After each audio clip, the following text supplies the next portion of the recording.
तो दोस्तों स्वागत है आपका मेरे इस जीडीएस समाचार चैनल में। दोस्तों यहाँ पर अब मिनट्स ऑफ मीटिंग जारी हो गए हैं और ग्रामीण डाक सेवकों की जो अभी मीटिंग हुई थी डिपार्टमेंट के साथ, उसमें क्या क्या मेन पॉइंट्स डिस्कस किए गए थे। और अगर आप देखेंगे सारे पॉइंट्स ऐसे थे जो कि काफ़ी पुराने पॉइंट्स हैं, जिनके ऊपर काफ़ी दिनों से चर्चा चल रही थी, और कुछ नए पॉइंट्स भी ऐड किए गए हैं। जैसे दोस्तों validation slip for GDS representatives, ये एक नया पॉइंट है।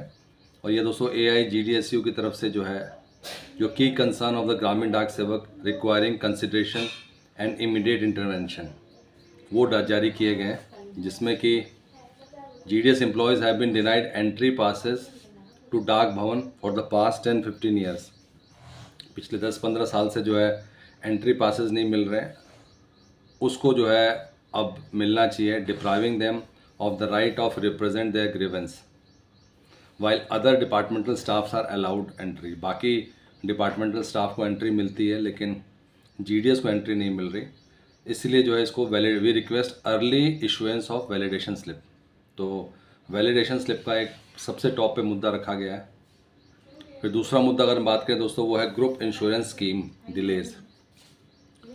जो GIS for GDS in 2023 yet implementation remains pending. अभी तक जो 2023 में GIS के लिए कहा गया था, अभी तक इसका इम्प्लीमेंटेशन नहीं हुआ है। As of May 2025, despite GDS contribution, no government funds have been allocated.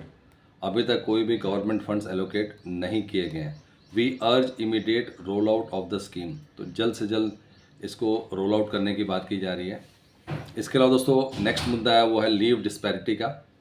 GDS are granted only 20 days of paid leave and 5 days of emergency leaves, while other staff carry forward. जो कि अगर बाकी staff की बात करें तो वहाँ पे कैरी फॉरवर्ड का भी सिस्टम है, तो वो भी दोस्तों बड़ा करने की बात की गई है। इसके अलावा gratuity for GDS employees, department has repeatedly failed to implement जो 2012 का डिसीजन था कि 10 साल के बाद से ग्रेचुटी मिलनी चाहिए। Despite assurance in periodical meeting, no action has been taken. अभी तक कोई एक्शन टेक नहीं किया गया है। जो अभी तक 1.5 लाख की ग्रेचुटी लिमिट है, उसको हटाने की बात की गई है। फुल इम्प्लीमेंटेशन ऑफ 16.5 मंथ पे प्लस DA फॉर्मूला। दोस्तों ग्रेचुटी का भी एक बड़ा मुद्दा है, जिसको कि इम्प्लीमेंट करने की बात की गई है। इसके अलावा pension scheme, GDS are excluded from national pension scheme, और उनको कहा गया है कि we demand inclusion of NPS। या तो NPS लागू किया जाए या UPS लागू किया जाए, दोनों में से कोई भी लागू किया जाए, जिससे कि GDS को भी पेंशन स्कीम का बेनिफिट मिल सके। और उसके बाद से दोस्तों 8वां वेतन आयोग, जिसके ऊपर अभी बहुत ज़्यादा चर्चा चल रही है, inclusion of GDS in 8th central पे कमीशन, कि 8वें वेतन आयोग में उनको इंक्लूड किया जाना चाहिए।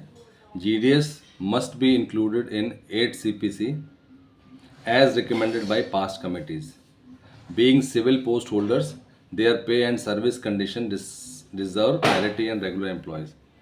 तो उनको क्योंकि वो रेगुलर एम्प्लॉयज़ की तरह उनको नहीं मिलता, तो उनको अगर 8th पे कमीशन में इंक्लूड किया जाएगा तो उनकी सैलरी में सुधार होगा। तो दोस्तों ऐसे 11 इमीडिएट मुद्दे हैं जो कि अभी डिपार्टमेंट के सामने की कंसर्न्स रखे गए हैं, जिसमें कि इंडिपेंडेंट डिलीवरी सेंटर, ये एक नया मुद्दा है।